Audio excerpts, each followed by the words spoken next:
Good morning, good morning, good morning, everyone. Welcome.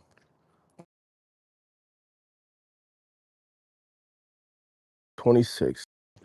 Beautiful morning, people. Let's get up. Let's wake up. Let's be up. Let's be excited. Let's be about enjoying life. How's everybody doing today? Hope everybody's having a pleasant morning. Hope everyone is excited about this morning, the potential of the day. Thank you for being here. As always, guys, I always recommend we start the day with a appreciation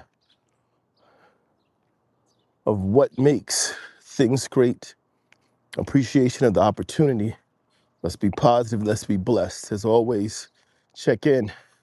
As you come in, let me know where you're checking in from, what time of day it is where you are. Drop in a little comment down below. Welcome to the morning. Good morning, how you doing?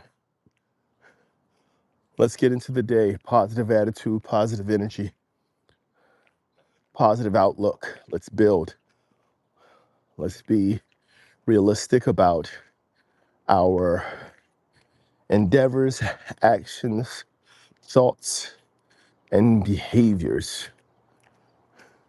Let's do this morning. As always, I'm coming to you live. It's not AI, not pre-recorded. Let's engage. Let's interact. Let's be powerful today. Hope everyone's feeling okay. Just need you to know this morning that this positivity also requires a positive mental outlook, but a true one, a real one. Let's not be reactionary. Let's not be blinded. Let's not lie to ourselves. Let's not be fooled. Let's not be tricked. Let us be honest, realistic, understanding of our reality. And let's work from that place. All right? So again, welcome in, everyone. Thank you for being here. Let's get up and get going this morning.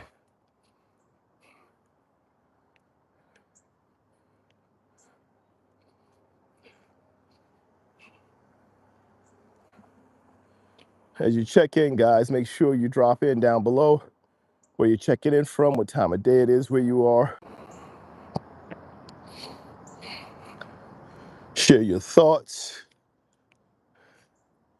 Today is the 12th of June. The year is 2026. It's a Friday, people. Let's get up. Let's enjoy this Friday. Let's be positive. Let's be sincere. Let's be dedicated.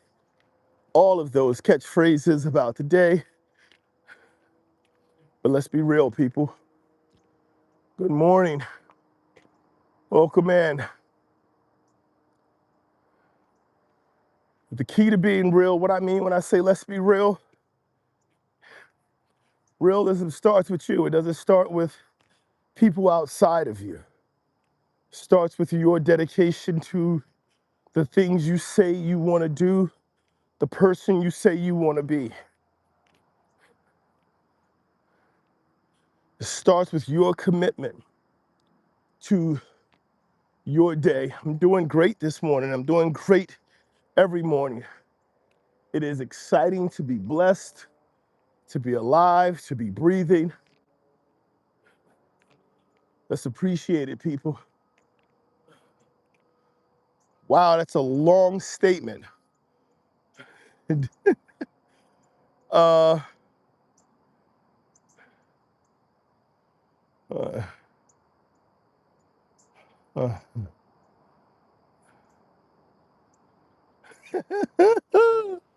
That's a whole lot of words, including the name digital phenotyping. That's a lot of words.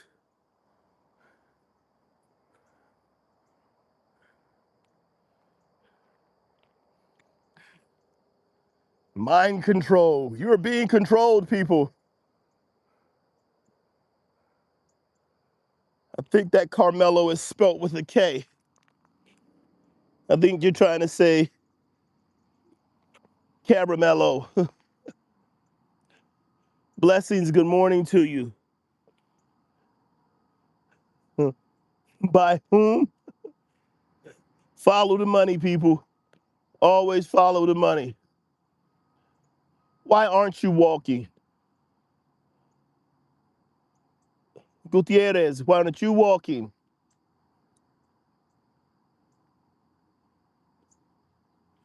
Right, it's because distraction keeps people from being productive. We don't have to talk about the architecture. You don't have to know the language. Just see who's paying attention. We don't have to know the language. You don't have to know how to write code. You don't have to do any of those things. This goes way, way back. Somebody look it up for me. It was something that they did in the Colosseum in Rome. The whole reason for creating the Colosseum, it was called something in bread. And it was because the kingdom was falling apart. The rule was being fragmented. And the leadership wanted to distract the people from their lack of capability, from their evils, from the things that they'd done.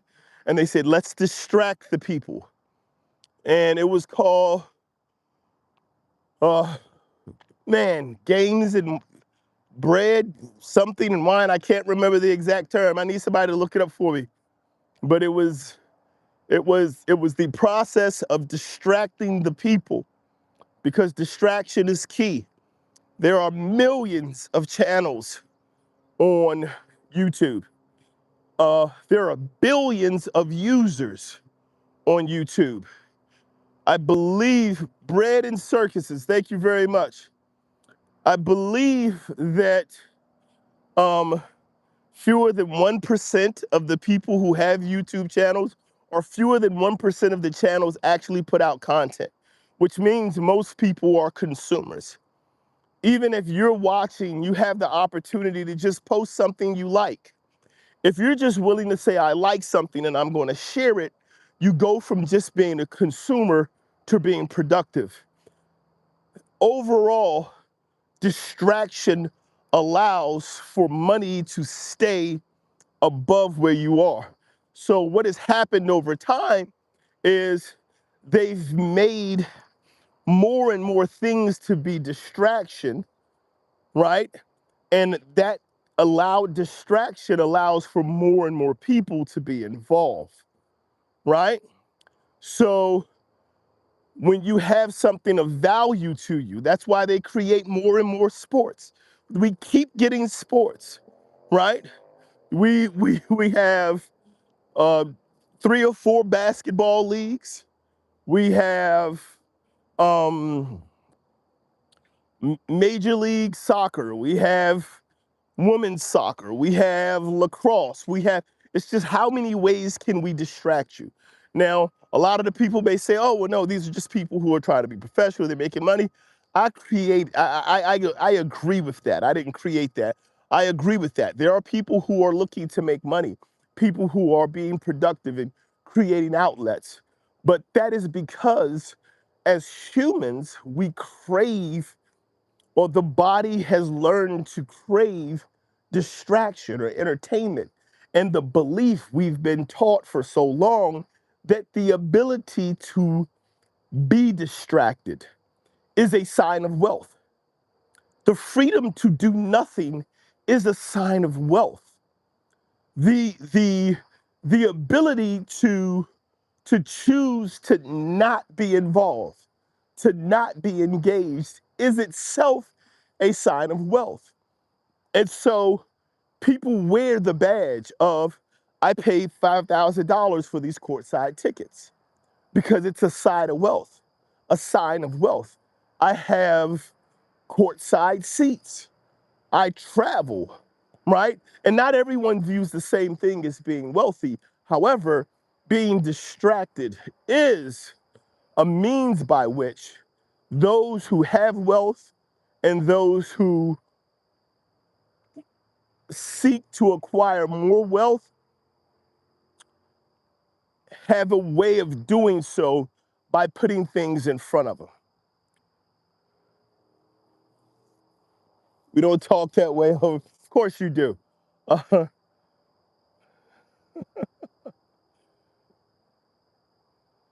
Everything is manufactured. Wake up. They want recognition. More importantly, everything is manufactured to push us away from the Lord. Stay on your path and don't be deceived. Well, here's the thing. And now listen, I'm going to say this. I don't want y'all to get in y'all feelings. This has a tendency to happen every time I do this. I'm a Christian. I'm born and raised Christian, like Southern Pentecostal. Everything but the snakes, fire and brimstone. I'm telling you. Listen to me, people. If man can take anything and use it to distract you, what makes you think they can't take your faith, your religion, to do the same thing? I need you to take a second, right? Because we have a tendency to allow others to think for us and others to speak for us. And it's happened in every religion, whether you hear about it or not, whether you're in the area or not. We get consumed with seeking the solace and the grace of God, that when someone comes and says something that makes us feel good, we believe in the person more than we do the faith. And that belief in the individual is very dangerous. I don't know, you gotta let me know when they catch up who's behind me. They use your faith against you because they tell you things and they base it on your faith, and then they challenge you that if you don't believe what they're saying to you about your faith, that they've loosely associated with their interpretation of your scriptures, that you are the evil one. You're evil. You're not doing it, right? You have to understand that far before there was money, there was faith. Far before there was a standardized form of currency, there was faith. And you have to understand the only reason currency exists is to build, invest, and own. That's it. That's the only reason currency exists. Outside of that, we would have a barter system. Currency was invented for the sole purposes of primarily paying soldiers. It was a reward for soldiers. They had a lot of different forms of attempted currency that didn't work, from tulips to salt, because it was rare in places. And where something was rare, it had greater value. And so when we look at the fact that currency was created to be given to soldiers, right, and taken into conquered kingdoms, if my coin is accepted in your land, I own it. I don't have to put my name on it. The United States dollar, that's why people talk about the strength of the currency of a nation. You could take a dollar to most places on this planet and get the value of it. The physical dollar. This is why you can't travel with American currency. This is why they want you to put it into the bank, because the more people backing the currency, the more powerful it is. It's not backed by gold anymore. Come on. It's not backed by gold. It's backed by belief. So the more places you can take money and you can spend it, the more that nation can say, I own you. Why does the United States, I need you to keep this in mind. I wanted to think about it for a second. And this is still dealing with distractions because we don't pay attention to the details when we're dealing with distractions. When we're being pushed towards this thing on our social media feed that's like, oh man, that's interesting. Oh, I'm interested.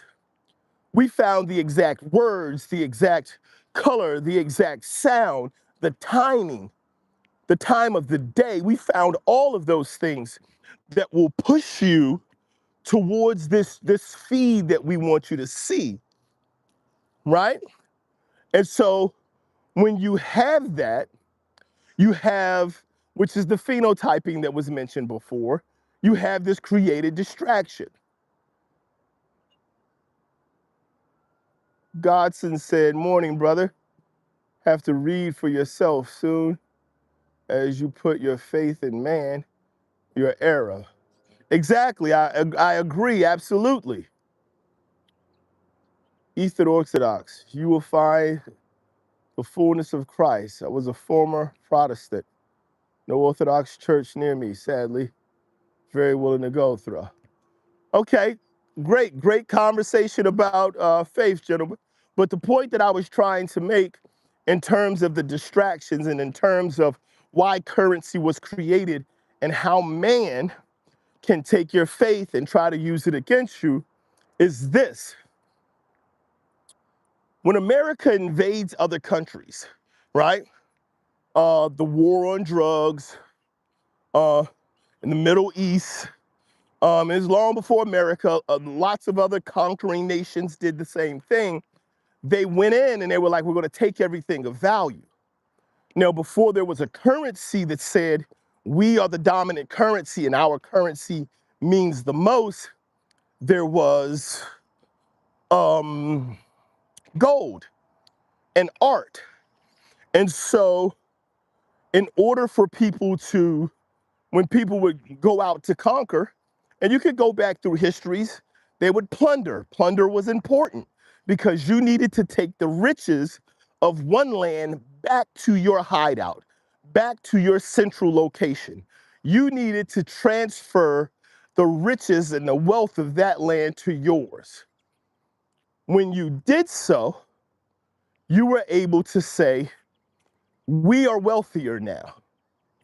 And then when you established currency, and your currency has more value in that land than that land's own currency, you don't have to go there and put your flag down and put your name on it.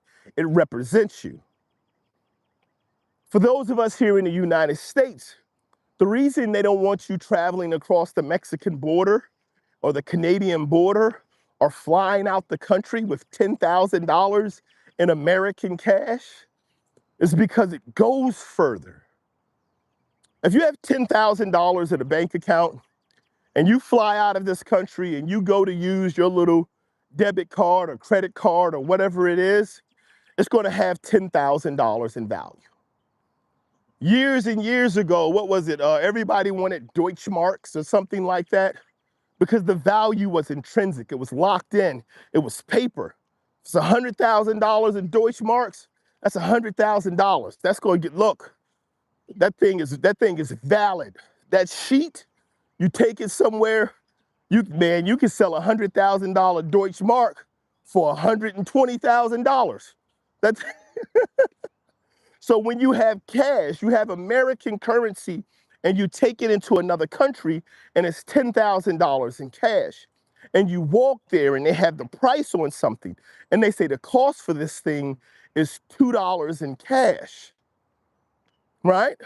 They say it's $2, and you give them $1, they'll give you 5 extra. They were like, oh, you gave me actual American currency.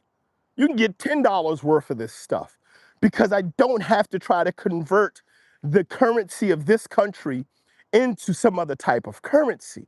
So the creation of currency was to build, invest, and own. If my money is stronger in your house than your money, if my word is stronger in your house than your word, if my thoughts, my actions are stronger in your house than your own, then that's my house. I don't have to live in it. I don't have to pay the bills for it. I don't have to be responsible for how the people feel. I don't have to support any of those things. But money, the whole purpose of the creation of currency was to build, invest, and own. What's the challenge here? Distractions have us going from building, investing, and owning to consuming. People talk about tax a whole lot. My mindset on taxes is this: you do not get taxed as a person. Money exchanging hands gets taxed. Every time there is a transaction, your money gets taxed. You know what gets the least amount of tax? Investing your money. If money is used as an exchange, like everything else, right? If money is used as an exchange versus a tool to consume, it grows in value. Thank you very much. I guess that's Andre. Nico says slaves used to work all day to get free food, to get free water, food, shelter. Now you work all day for money to pay for water, food, shelter. Nothing has changed. That's funny. I get taxed when I pull out my investment. Yes, that's the exchange of money. That's the exchange of money. What about property tax? What's the transaction in that case? Property. Your ownership of that property, your continued holding of that property is being taxed, because it doesn't matter where you own that property. It sits inside of an institution that says that's really my property. And because I'm providing you roads and water and, and cables for resources, I get to tax this property. Even if you look out west, if you look at buying large portions of land out west, people say, hey, the land is really cheap out west. Take a closer look. A lot of these places have what is essentially HOAs in place to say you become a part of this community, and if you buy this land, you pay this tax to hold this land. So there's a cost to buying 30,000 acres for $30,000. I can get an acre $1, yes, but you now have a tax and you have a responsibility to pay into the coffers of those who say the land is technically ours. You do, yes. When you pull money out of an investment, because here's what you're doing, and I want to show you that. Thank you so much for being here, guys. When you pull money out of investment, this is what you're doing. You're going to your business. So when you invest, you put money into a business. When you pull money out, you are either paying yourself via a paycheck or you're paying yourself via a withdrawal. You are exchanging the ownership of that currency. You are changing the ownership of that currency. That transaction is being taxed. That movement is being taxed. You want to reduce that tax, invest it. If you invest more money, you can then offset any taxes. We're leasing vehicles. This is how much the vehicles cost. This is how much we're paying. This is what the taxes are. Here are the things we're paying for. Here's what the business does. This is the cost of our business versus the revenue created by our business. Let's do a tax return. Our tax return says that we invested into our business $50,000 this year. Our business generated a revenue of $100,000 this year.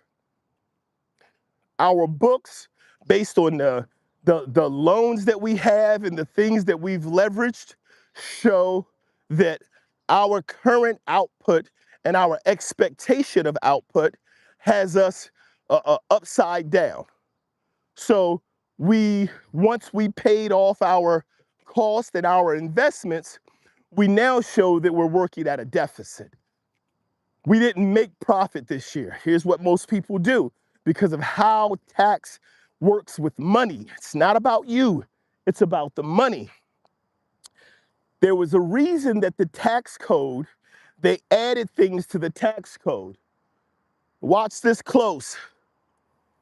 They added something to the tax code that if you're a business owner, you can basically purchase a vehicle at the end of the year that weighs 6 tons or more, I believe was the weight.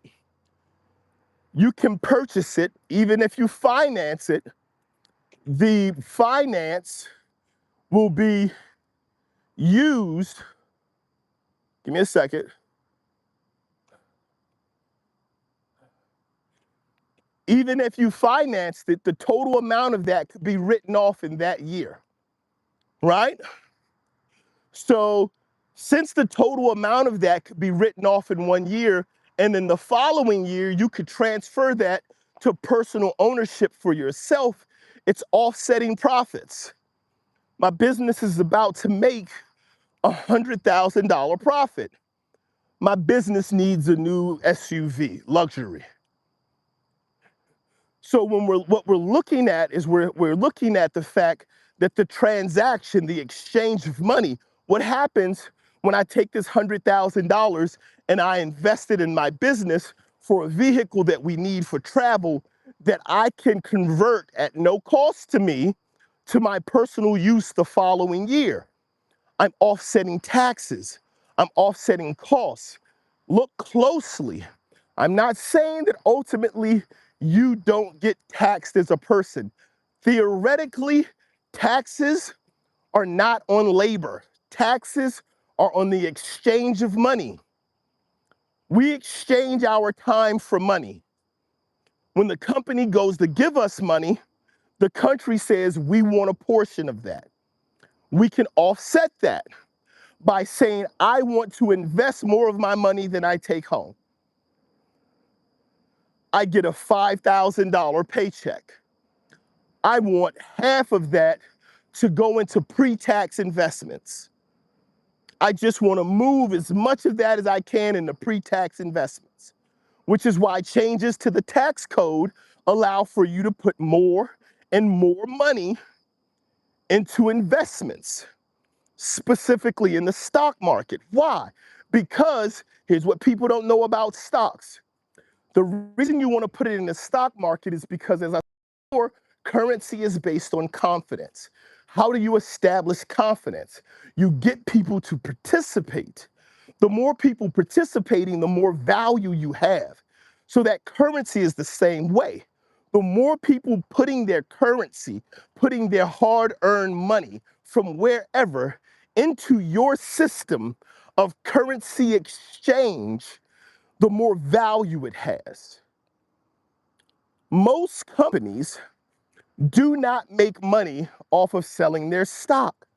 The initial offering of stock, the companies make the money before it hits the street.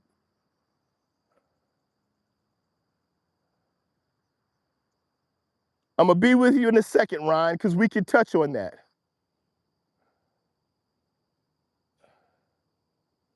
Ashad said the amount of hard work you put in the strand. I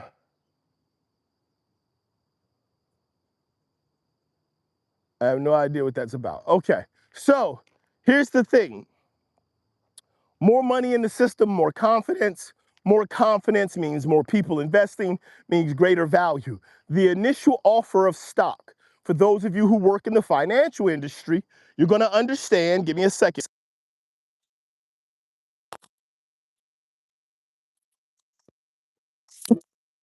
So this is the thing.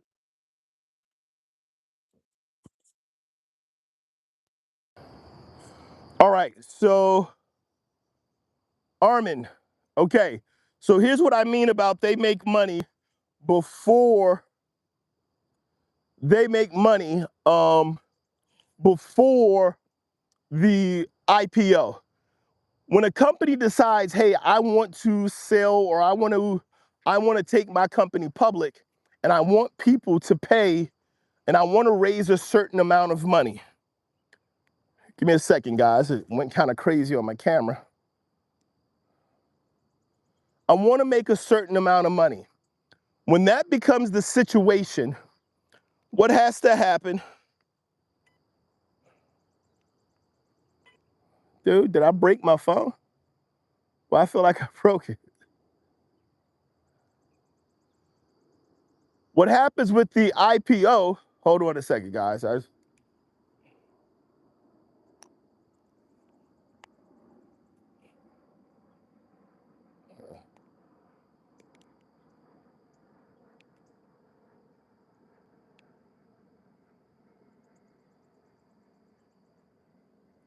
All right. All right, that's better. All right, so here's what happens with the IPO. When you originally decide to take an offer to the public, you have to go to a bank, an investment bank. The investment bank takes a while, 6 to 9 months, looking at what your company does. They look at your profit, they look at where the money goes, they look at the potential for growth, and then they guarantee that company up front how much money they're going to get for it. The usual way it goes is the investment bank says, how many shares of stock are you issuing? I'm going to do a small number so it's easier for us to follow along. You say, I'm going to issue 1,000 shares of stock. They say, we're going to give you $1,000 for each 1,000 shares. You say, that's good. $1 million is what we're looking to raise. They say, we're going to sell these stock to the public. They talk about it. They go over it. Blah, blah, blah, blah, blah. Everything happens. This discovery period, they're sitting, they're waiting. They give that $1 million to the company in that moment, right? So that $1 million that bank gives them, that bank now owns $1,000 of this stock. When the offer goes public, they have an introductory price. They paid $1,000 for it. So now they're going to put it on the market and they're going to say, hey, this stuff is on the market for $1,500. If people are buying it at $1,500, they're going to push it up because they own 1,000 shares. If they sell 10 shares at $1,500, they're going to push it up. Okay, now it's selling for $1,750. Still selling? Let's push it up. Selling for $2,000. Now, realistically, it's a lot more stock and it's a lower cost per share. But this is how it ends up working. Once all of those shares are in the stock market, the investment bank has made its money. The agreement is we will buy all. We will sell all of them, and any of them that we don't sell, we will hold on to as ownership. That's the initial offer. So once that's out there, when you go to what's called over the counter and you start purchasing stocks in Robinhood and in, who else you got out there? Webull and all of these other places to purchase stock, there's no more money going to the company. You purchase the stock because you know by having ownership of it for dividend paying stocks, that company, when it's profitable, will give you a portion of that profit. That is where the money is made. When you buy stocks every day, you're not buying them from Tesla. Tesla isn't making any more money because you bought Tesla stock. Apple isn't making any more money because you're buying Apple stock. Intel, SQQ, they're not making more money because you're buying their stock. You're showing belief in the company, and the belief in the company and the dividend payout has it moving between the hands of other investors. So your goal is to buy it for $10 and sell it for $15, and then buy it back for $12 and sell it again for $17. That's how stocks are exchanged. Currency is exchanged in the same way.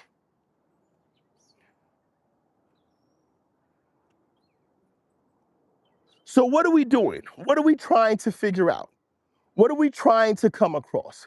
What we're trying to come across is the truth. We're trying to come across the reality of why are we constantly being intentionally hit with ads? Because distractions move us away from performing for a purpose.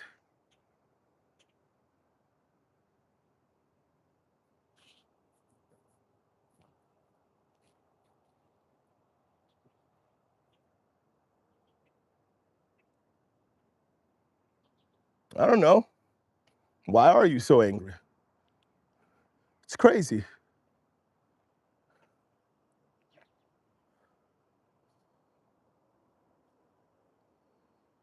Some people understand passion, some don't.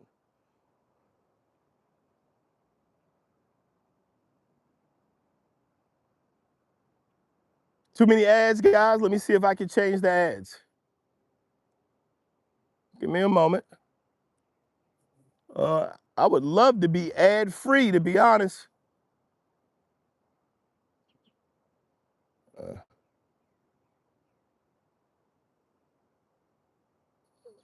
let's see. That way to change games. I'm trying to see if I can turn off ads, guys. I don't see a way to do it on my phone, but I'll work on it because I appreciate you guys being here. So what does it mean about distractions? What are distractions designed to do? Distractions are designed to keep you from gathering information and using it usefully, right? And so when we talk about the ability to be able to focus on our growth, our development, working on the things that are important to us to see us moving forward, we have to make sure that we don't get too distracted, because the more time we spend being distracted, the less productive we are. And this is in every area of our life. This is in our families. This is in our jobs. This is in our faith. It's in our fitness. It's in our meals. The more time we spend being distracted, the less we're capable of getting done. You have people who can't walk from one room to the other without having a device in their hand, without looking at it. Good morning. Coming to you from the United States this morning. Welcome in, fighter. So now that we have an understanding of how currency works and initial or IPOs, initial public offers, and an understanding that what we've been talking about this morning is about distractions, and how if there are distractions and how the distractions work, how they use it intentionally to move you from being a creator to a consumer, it opens up the potential and the opportunity for us to do more.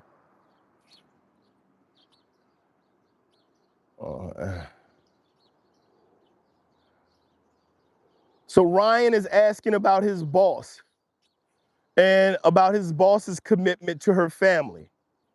And so is your boss the owner of the business? Because if your boss works 6 12-hour days, sounds like a doctor's schedule, and they are the owner of the business, then your boss is doing the work necessary now to create that freedom in the future. That's an investment.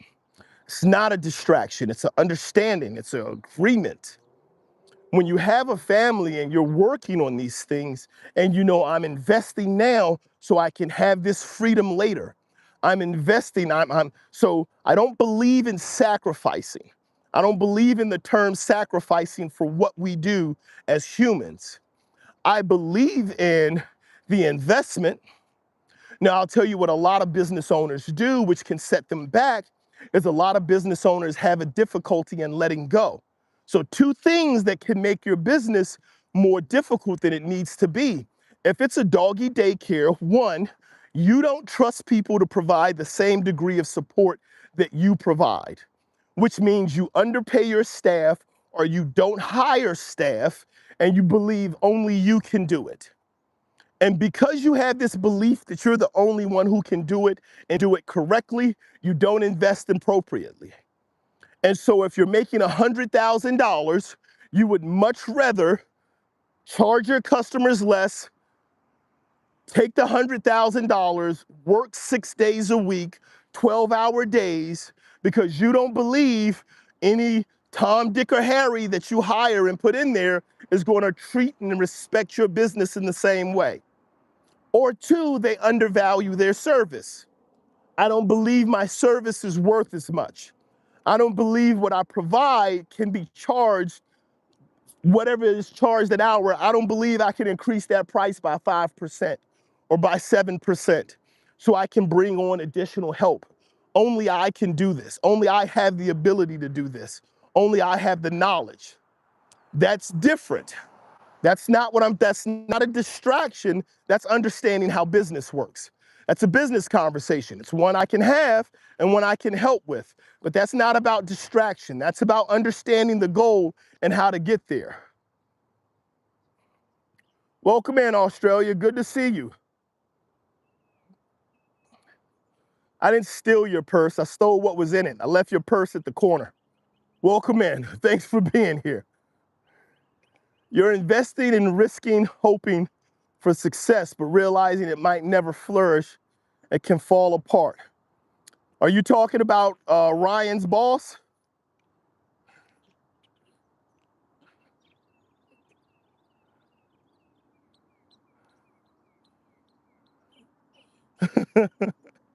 So what we're talking about, people, is there's a difference from a distraction. I don't know if you're still there, Ryan, but what you're talking about right now is less about your boss being distracted, more about your boss wanting to find the belief that the people who work for her have the ability to support her and provide her with the same support, the same level of expectation and performance as she would provide.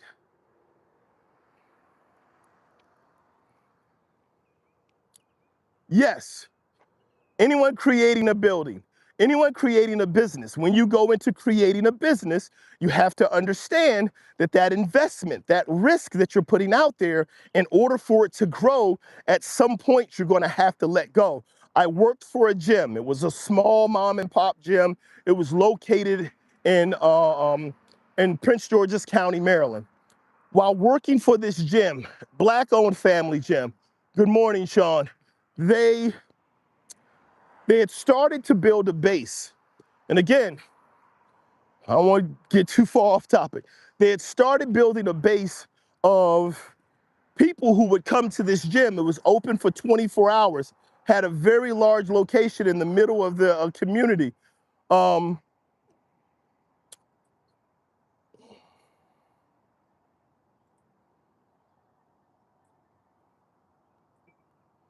We'll get back to you, Ryan. So one of the things that happened with this company, thank you for stopping in, India. One of the things that are happening with this company is that when I was added as a fitness manager, I sat down and I spoke with the owners. It was a couple, and I said to them, okay, so when are you guys gonna not be here? And both of them said, we're never gonna not be here. I said, well, then your business is limited by you. Because your business, when you start something and you're always there, you didn't start a business, you bought a job. You could probably work fewer hours, Ryan, for her. She could probably go somewhere else, work fewer hours, have less stress, make more money, have more time with her family because of the knowledge she has. But that's not what your boss is doing. Your boss has bought herself a job. Because buying yourself a job is not the same as starting a business. Because if you can only make money, if it only works when you're working it, it's just a job. You just bought yourself a job. Creating businesses, creating business opportunities, you took that risk, you saw an opportunity and you created something, a system to fit that area and answer that problem. What you need to do, Ryan, is convince her that she can trust you enough for you to do that work, that she can go open another location in another city or on the other side of the city. She can go out and grow the business. I got this. I got you. You don't have to be here. This business is going to grow. Go open another shop. Somebody else needs a doggy daycare too. That's what she needs. You don't need to be here at all. I'm going to hire people.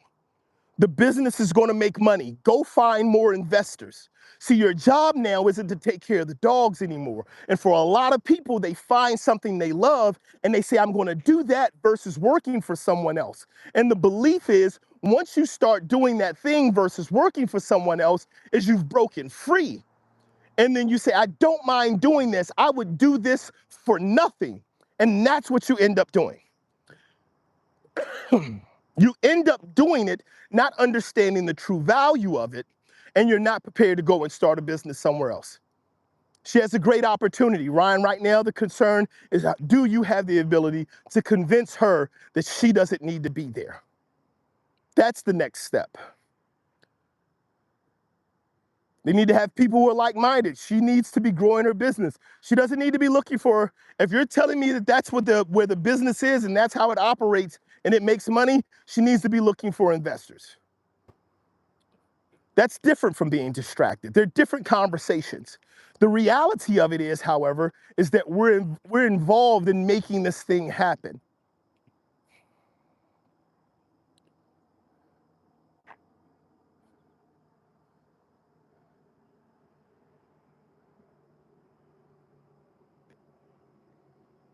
It's hard, but you have to give that person incentive to care about that which could be partnership or pay raise due to performance. It's challenging. I don't know your boss. I don't know what your boss went through. I don't know her reason for creating the business. I don't know what her passions are. I don't know what her drivers are. I don't know whether or not she's working 12-hour days because she loves the business or she's trying to escape something at home. I don't have those details. And so I can't give you an exact answer. What I can do is share with you that if it's about growing the business, then that discussion is a simple one to have. But you know your boss better than I do. So you know how to answer those other questions. But creating a business requires for you to cut down on distractions. If we're invested in ourselves, and I want to go back to this point I was saying before, when you're invested and you invest your money, it is the exchange of money, it's the transactions that happen with money that are taxed. When it moves from your company's pocket into yours, it's taxed. When it's moved from your pocket into a business, it is not. So when you invest in mutual funds, when you invest in stocks, you buy a portion of the company. You're not buying it from companies. You're buying it from other people who are also currently holders of portions of that company. Not a problem, Ron. Thank you for stopping in. Welcome in, New Zealand. And so when we invest, that money isn't taxed. We have to go, and this is the key. This is something that a lot of people have to understand. You need to understand the difference between credit and leverage. They're not the same thing. And the biggest money does not borrow money. It leverages its ownership. Big time conversation. Look it up. Look up the difference between leverage and credit. When you have leverage, that means you have something of value, whether it's currency, whether it's property, whatever it is, you have leverage and you leverage that thing. The key is what makes it leverage versus a loan is how you use it. If you have property and that property has an intrinsic value or it has a actual value, and you can go to a bank and say, give me this much of this value. And you invest that into something that creates greater value and allows for you to recoup that leverage or recoup that amount that you got from the bank. You are leveraging. When you leverage, you don't give up anything. But it's about how you use what you have. When you borrow, you give up something, which is why when you want to take out a loan, they ask you to put down a down payment. I will give you $50,000. I'm gonna need you to give me $2,500 first. You are buying the right to use somebody else's money. That's a borrow. Loki says, if you expand, you need managers to run it. How you want it ran. True. This is hard to find, so incentivize them with pay or stake of the company. If you as an owner are always involved at your location, you are the business. Right. You've purchased yourself a job. Absolutely right, Loki. If you're always there, you bought yourself a job. Leveraging ownership only is available to large public companies. No, it is not. It is not. It is not large public companies. You can leverage, if you put $2,000, if you put $2,000 into a brokerage account, you can leverage that $2,000 and use usually 2 times the value of that to invest in more stocks. Meaning if you buy $2,000 of ABC stock, and then that $2,000 of ABC stock, the brokerage that's holding the money, you go to and you say, hey, I want margins. Margins are leverage. I have $2,000 in the brokerage. I would like more money. That $2,000 is invested. ABC stock, I believe, is a good investment. The brokerage company will say, here's $4,000 more dollars. You'll say, great. Of that $4,000, I'm going to buy $2,000 more of ABC stock. I now get the dividends paid on $4,000 worth of stock, and I've only invested $2,000. And then as I continue to invest and I continue to grow, I leverage what I put in there. I'm getting the dividends, right, on 200%. I'm getting the return on 200% of what I have invested. My $2,000 and $2,000 that I've leveraged. There's interest that you pay on leveraging that money, but because of the dividends and the return and the payout from that leverage is greater than the interest, you are not paying it. Your investment pays for itself. So if the cost of using that money is $2 a month, but the revenue generated from that money, and this isn't the exact numbers, but if the revenue generated from that money is $8 a month, you're making $1 a month off of somebody else's money. That is important. People, it's now 6:40 in the morning. I thank you for being here this morning.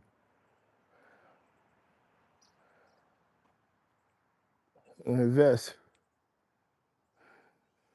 I don't think much of the UFC at the White House. I think it's a distraction. Thank you for being here.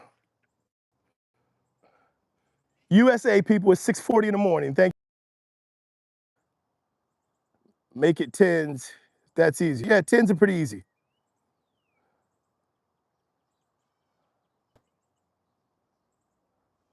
So Armand said true, but that has higher risk if it flops. They ask for more money. Right, that's because when you leverage, you don't use 100% of it. If someone says, I'm gonna give you access to $10,000, you don't take the whole $10,000 and invest it. You know you only have $2,500 in there. You know that this, and then you take the money and you invest it into things that are reliable and you know are gonna work. When you do those things, you see those returns. When you work that way, you get that investment back. See, there's a difference. So I heard somebody say the other day that you have to be able to manage risk. Being able to manage risk means first and foremost, you have to give the appropriate consideration to any risk that you're going to take. And there's a difference from taking a risk and being foolish. We want to make sure that we're doing the appropriate thing. And so if I'm going to leverage an account and they're going to give me $5,000 to work with, I could take $2,500. If they're going to give me $50,000, I can use $25,000. But I'm going to invest in things that I know are true, things that I know pay a dividend, things that I know are going to create a return and create value, real world value in my investment. So if you give me $1 million and I know I can invest your $1 million and then pay you back the interest or the cost of using it, plus make money for me, I'm able to leverage my knowledge. That's how leverage works, people. So this is going to be the key. This is the thing we're looking for. This is how we're looking to move forward. We have to move away from distractions. How do we move away from distractions? We need to have something we're working on. The biggest thing and the easiest reason for people to get distracted is because they don't have anything to focus on. If you don't have anything to focus on, if you don't have anything that's yours, if you don't have anything to work on, being distracted by what somebody else is working on, what somebody else is doing, or what somebody else is saying is very simple. Because you don't have anything in front of you anyway.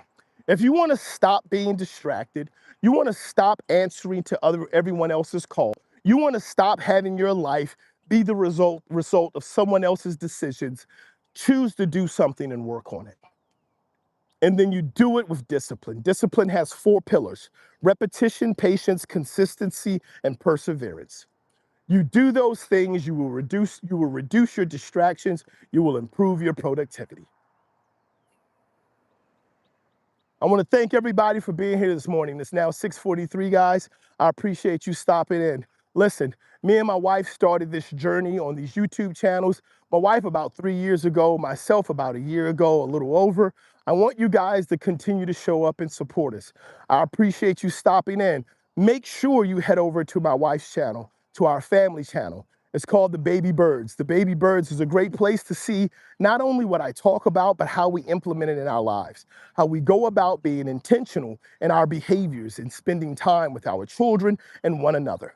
See what we do there. Please like, subscribe, share, become a part of the movement, people. And remember, as always, keep showing up, keep growing up, keep blowing up. Until next time, guys, God bless. You guys